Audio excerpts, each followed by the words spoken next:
The murder of Brandon Teena on December 31, 1993, stands as one of the most documented and tragic cases of anti-transgender violence in American criminal history. This case, which occurred in rural Nebraska, not only shocked the nation but also brought unprecedented attention to the struggles faced by transgender individuals in America.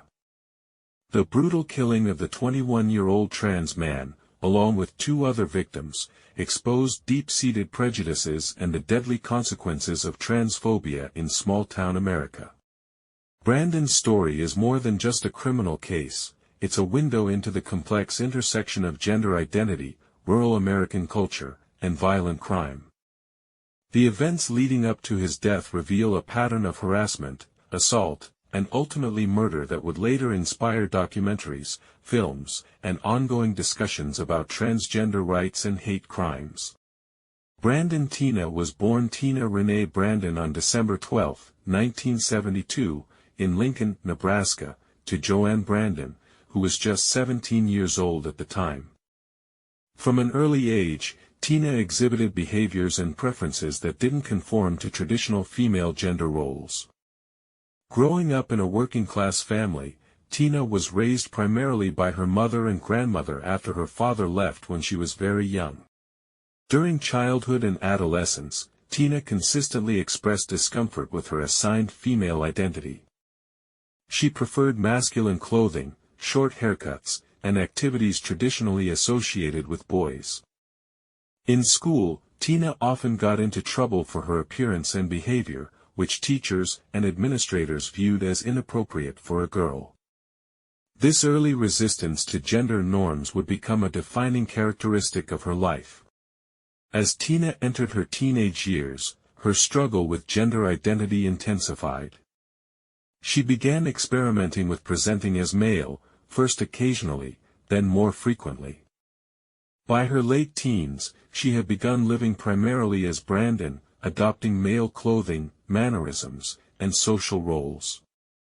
This transition was not easy in the conservative environment of Nebraska in the early 1990s, when public understanding of transgender identity was minimal and acceptance virtually non-existent. Brandon's family relationships were complicated by his gender presentation. While his mother Joanne struggled to understand her child's identity, she maintained a relationship with Brandon, though it was often strained. The lack of social support and resources for transgender individuals during this period meant that Brandon had to navigate his identity largely alone, without the benefit of community support or professional guidance that might be available today. In late 1993, Brandon made the decision to leave Lincoln and start fresh in Falls City, Nebraska, a small rural town of about 4,500 people located near the Kansas border. This move represented his attempt to live fully as a man in a place where no one knew his birth name or assigned gender. Falls City seemed to offer the anonymity he craved and the chance to build relationships as his authentic self.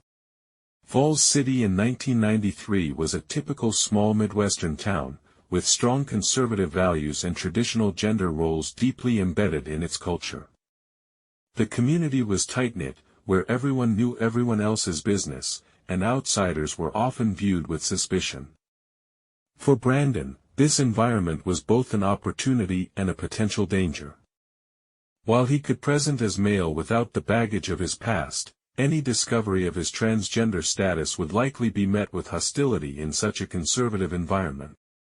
Upon arriving in Falls City, Brandon quickly integrated himself into the local social scene. He was charming, charismatic, and eager to make friends. His boyish good looks and confident demeanor attracted attention, particularly from young women in the area. Brandon began dating and formed what appeared to be genuine romantic relationships, something that had been difficult for him in Lincoln where more people knew about his birth gender. Brandon's personality was magnetic. Friends described him as funny, adventurous, and loyal. He had a way of making people feel special and appreciated. However, his past in Lincoln included some minor criminal activity, including check fraud and theft, behaviors that seemed to stem from both economic necessity and perhaps the stress of living in a hostile environment. These legal troubles would follow him to Falls City and contribute to the circumstances that would ultimately lead to his death. In Falls City, Brandon quickly became part of a social circle that centered around the local nightlife scene. He frequented bars and parties, where his outgoing personality made him popular. It was in this environment that he met the people who would play crucial roles in the tragic events to come. One of the most significant relationships Brandon formed was with Lana Tisdall, a young local woman from a troubled background. Lana was drawn to Brandon's attention and apparent devotion to her. Their relationship developed quickly, with Brandon presenting himself as a loving, committed boyfriend. Lana later described feeling genuinely cared for by Brandon, something she had rarely experienced in previous relationships. Through Lana, Brandon became connected to a group of young people who lived on the margins of Falls City society. This group included Tom Neeson and John Lauder, two men with extensive criminal records who would ultimately become Brandon's killers. Neeson and Lauder were products of dysfunctional families and had histories of violence, drug use, and petty crime. They were also deeply embedded in the hypermasculine culture of rural Nebraska, where traditional gender roles were rigidly enforced and deviation from these norms was met with suspicion and often violence. The relationship between Brandon and these men was complex from the beginning. Initially, they seemed to accept him as one of the group, participating in typical young male activities like drinking, partying, and petty criminal behavior. However, there were always undercurrents of suspicion about Brandon's background and identity. His lack of local history, combined with certain physical characteristics and behaviors, made some members of the group question his authenticity as a male. Another important figure in Brandon's Falls City social circle was Lisa Lambert, a young single mother who became a close friend.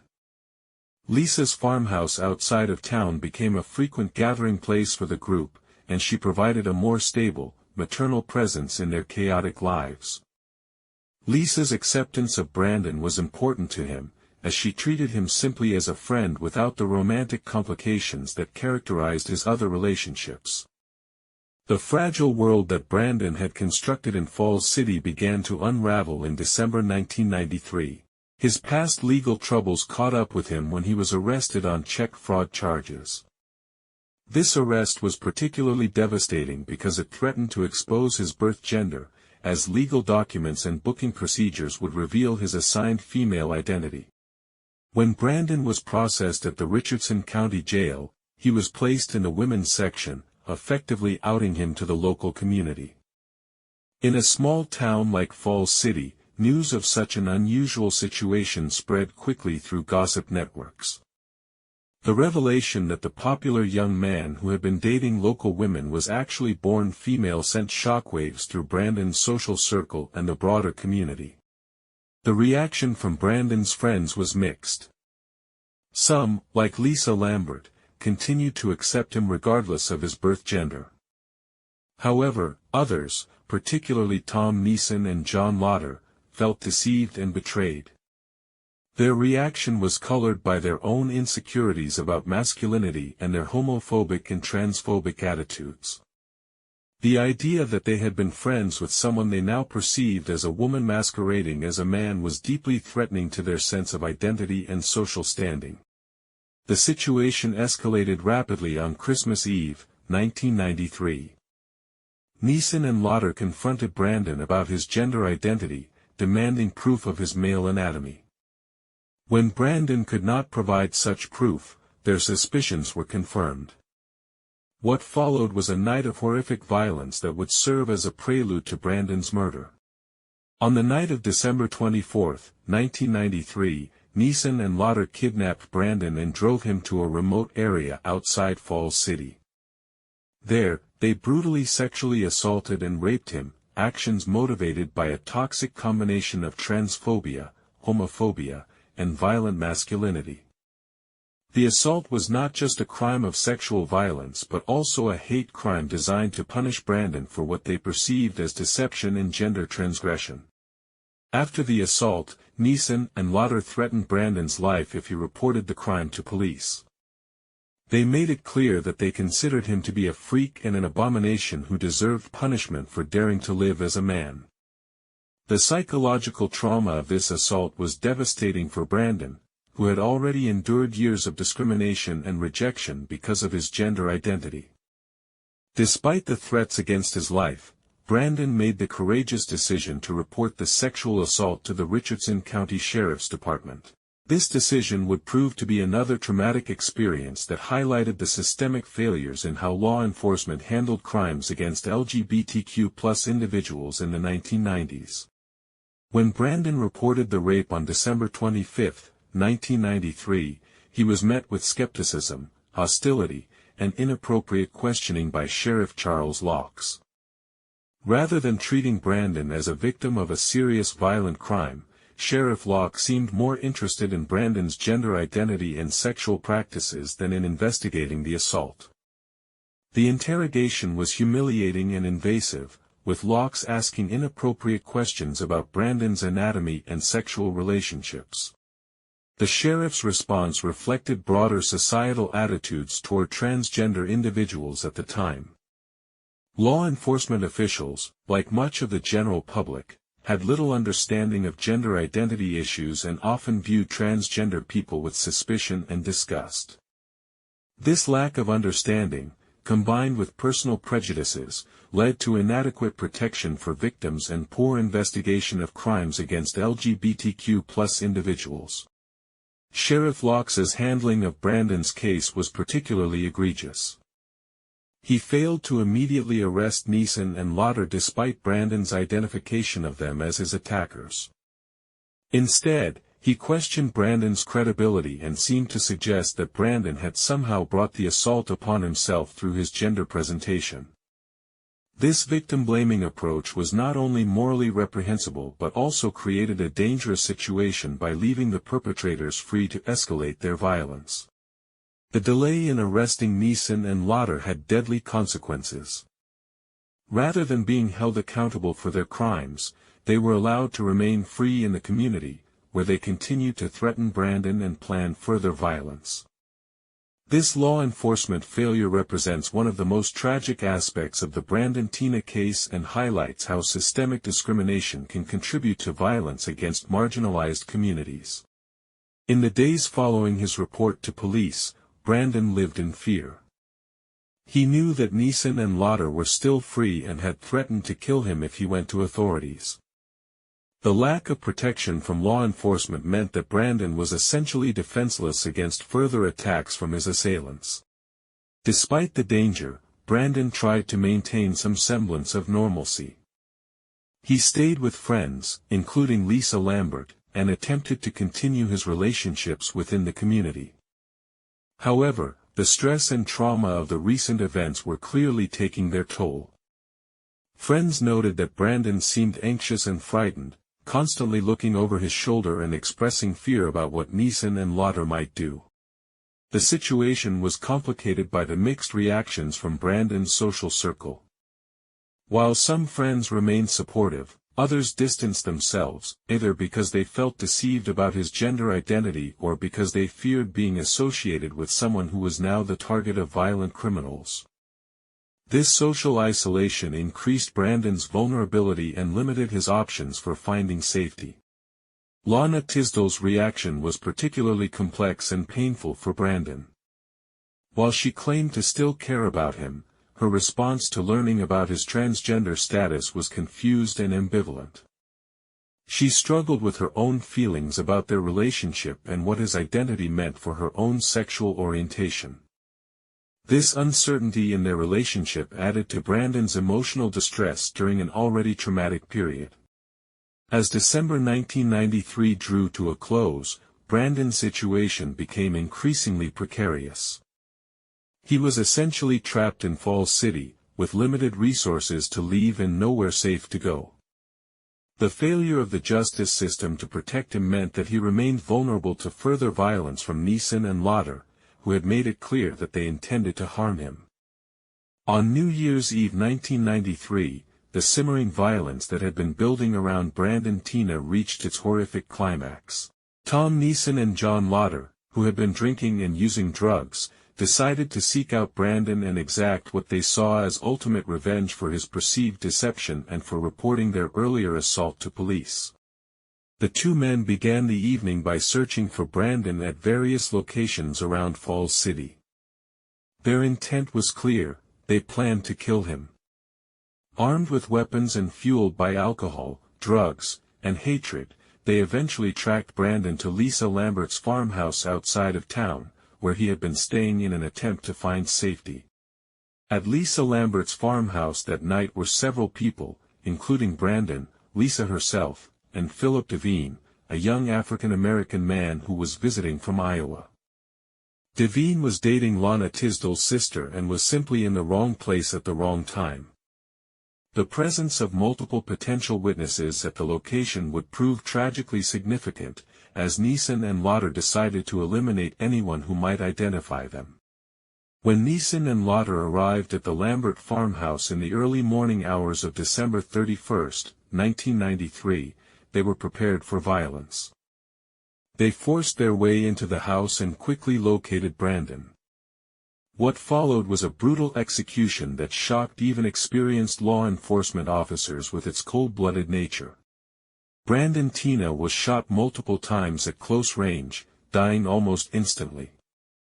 However, the killer's violence did not end there. Lisa Lambert, the young mother who had shown Brandon kindness and acceptance, was also murdered, shot multiple times as she tried to protect her infant son, who was in the house during the attack. Philip Devine, whose only crime was being present during the attack, was also shot and killed. The triple murder was characterized by its calculated brutality and the complete disregard for human life shown by the perpetrators. This was not a crime of passion but a premeditated act of violence designed to eliminate Brandon and anyone who might serve as a witness to his killing. The inclusion of Lisa Lambert and Philip Devine as victims demonstrated the killer's willingness to murder innocent people to cover their tracks. Miraculously, Lisa Lambert's infant son survived the attack, found unharmed in his crib the next morning when the bodies were discovered. This lone survivor served as a haunting reminder of the devastating impact of the violence on multiple families and communities. The discovery of the three bodies at Lisa Lambert's farmhouse on January 1, 1994, launched one of the most intensive criminal investigations in Nebraska history. The brutality of the triple murder shocked law enforcement officers and the local community, even those who were familiar with violent crime. Despite the earlier failures in handling Brandon's sexual assault report, the investigation into the murders was thorough and professional. Physical evidence at the scene, including ballistics evidence and fingerprints, quickly pointed to Tom Neeson and John Lauder as the primary suspects. Their connection to Brandon through the earlier assault also made them obvious persons of interest. Within days of the murders, both men were arrested and charged with multiple counts of first-degree murder. The evidence against them was overwhelming, including witness testimony about their threats against Brandon, physical evidence linking them to the crime scene, and their own admissions during police interrogations. The investigation revealed the premeditated nature of the crimes. Neeson and Lauder had planned the murders, obtained weapons specifically for the attack, and deliberately sought out Brandon at Lisa Lambert's farmhouse. This evidence of premeditation would be crucial in the prosecution's case for first-degree murder charges. The arrests brought some measure of justice for the victims' families, but they could not undo the damage caused by the earlier law enforcement failures. Many observers noted that if Sheriff Laux had properly investigated Brandon's sexual assault report and arrested Neeson and Lauder immediately, the three murder victims would still be alive. The legal proceedings in the Brandon Teena murder case were complex and drawn out, involving multiple trials, appeals, and legal challenges. The case attracted significant media attention and became a focal point for discussions about hate crimes and violence against transgender individuals. Tom Neeson was the first to be tried for the murders. Facing the possibility of the death penalty, Neeson ultimately agreed to a plea bargain in which he would testify against John Lauder in exchange for a sentence of life in prison without the possibility of parole. This plea agreement was controversial, as many felt that Neeson deserved the death penalty for his role in the brutal murders. Neeson's testimony against Lauder provided detailed accounts of the planning and execution of the murders. He described how the two men had decided to kill Brandon because of his transgender identity and their anger over his reporting of the sexual assault. The testimony revealed the hate-motivated nature of the crimes and the cold calculation with which they were carried out. John Lauder's trial was more complex, as he maintained his innocence and fought the charges.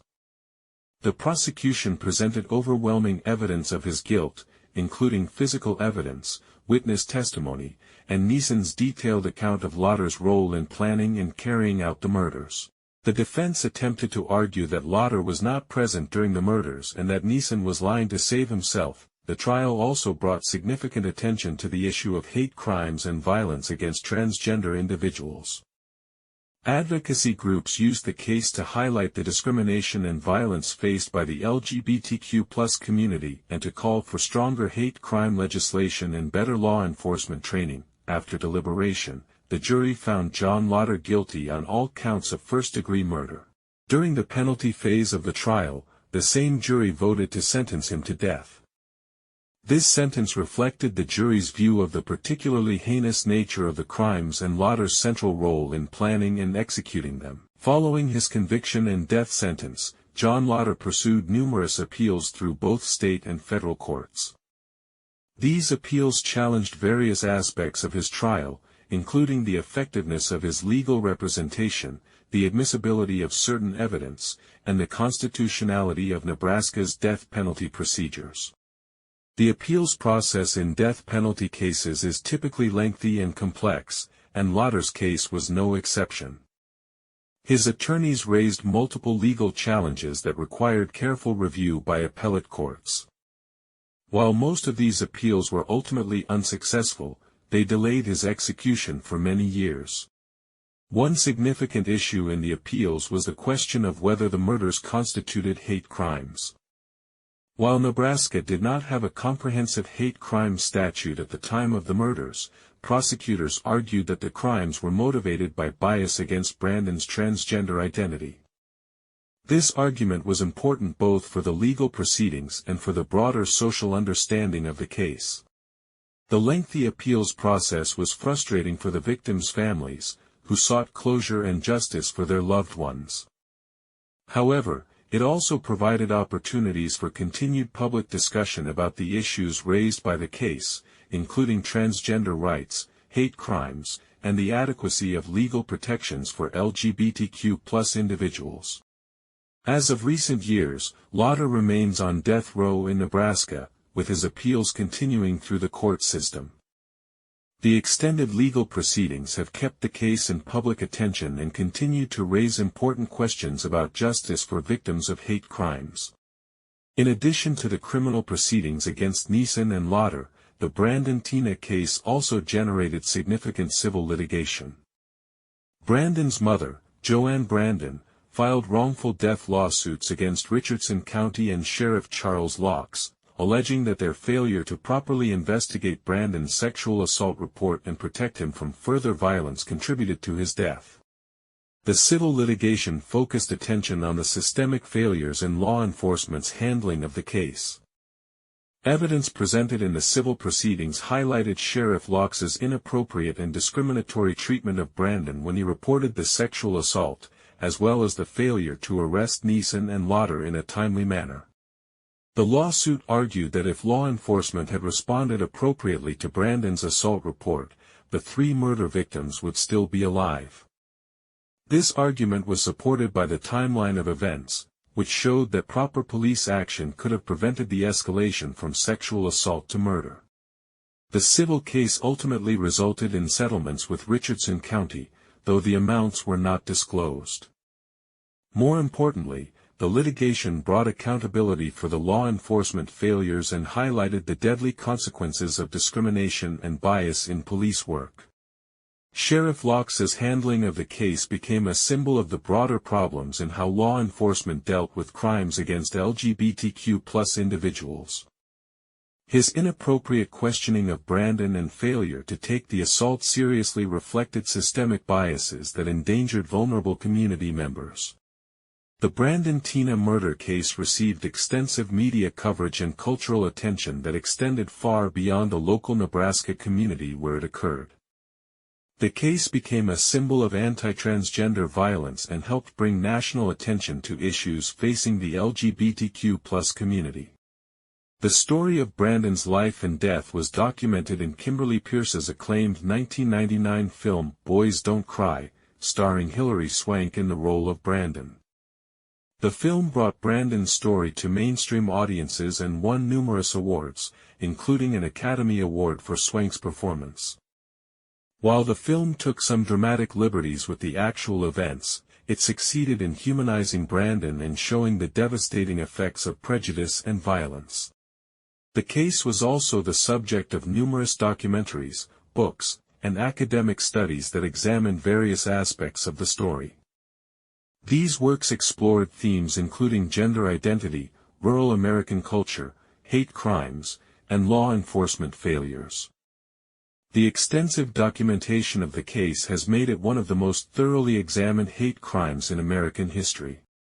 Media coverage of the case was not without controversy. Some coverage was respectful and focused on the human tragedy and broader social issues, while other coverage sensationalized the story or misrepresented Brandon's identity. The case highlighted the challenges faced by transgender individuals in media representation and the importance of respectful, accurate reporting on LGBTQ+ issues. The cultural impact of the Brandon Teena case extended to advocacy and legal reform efforts. The case became a rallying point for LGBTQ+ rights organizations and helped build support for hate crime legislation that included gender identity as a protected category.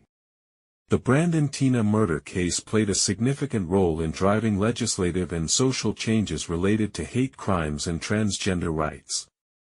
The brutal nature of the crimes and the clear evidence of bias motivation helped build public support for stronger legal protections. In the years following Brandon's death, numerous states enacted or strengthened hate crime laws to include crimes motivated by bias against sexual orientation and gender identity. The federal Matthew Shepard and James Byrd Jr. Hate Crimes Prevention Act, signed into law in 2009, specifically included gender identity as a protected category, representing a significant victory for LGBTQ+ advocates. The case also contributed to improved training for law enforcement officers on LGBTQ+ issues and hate crimes. Brandon's experience with Sheriff Laux became a cautionary tale used in police training programs to illustrate the importance of treating all victims with respect and professionalism, regardless of their identity or background. Educational institutions began incorporating the Brandon Teena case into curricula on criminal justice, sociology, and gender studies. The case provided a real-world example of how prejudice and discrimination can lead to violence and how systemic failures can contribute to tragic outcomes. Social attitudes toward transgender individuals have evolved significantly since Brandon's death in 1993, though discrimination and violence continue to be serious problems. The visibility brought to transgender issues through cases like Brandon's has contributed to greater understanding and acceptance, though progress has been uneven and ongoing vigilance is required. More than 3 decades after Brandon Teena's murder, the issues highlighted by his case remain tragically relevant. Violence against transgender individuals continues to be a serious problem in the United States and around the world. The Transgender Day of Remembrance, observed annually on November 20th, honors the memory of transgender people who have been killed, including Brandon Teena. Recent statistics show that transgender individuals, particularly transgender women of color, continue to face disproportionate rates of violence and discrimination. The Human Rights Campaign and other organizations track these incidents and advocate for better protections and support services for the transgender community. The Brandon Teena case is often referenced in contemporary discussions about transgender rights, hate crime legislation, and law enforcement training. The case serves as both a historical example of the deadly consequences of prejudice and a reminder of how much work remains to be done to ensure safety and equality for all people. Legal and social progress has been made in many areas since Brandon's death. Same-sex marriage has become legal nationwide, anti-discrimination laws have been expanded in many jurisdictions, and public understanding of LGBTQ+ issues has improved significantly. However, transgender individuals continue to face significant challenges, including discrimination in employment, housing, healthcare, and education. The case also remains relevant to discussions about the role of law enforcement in protecting vulnerable communities. The failures of Sheriff Locks and the Richardson County Sheriff's Department serve as a reminder of the importance of proper training, professional conduct, and unbiased investigation of all crimes. The murder of Brandon Teena on December 31, 1993, represents more than just a tragic crime.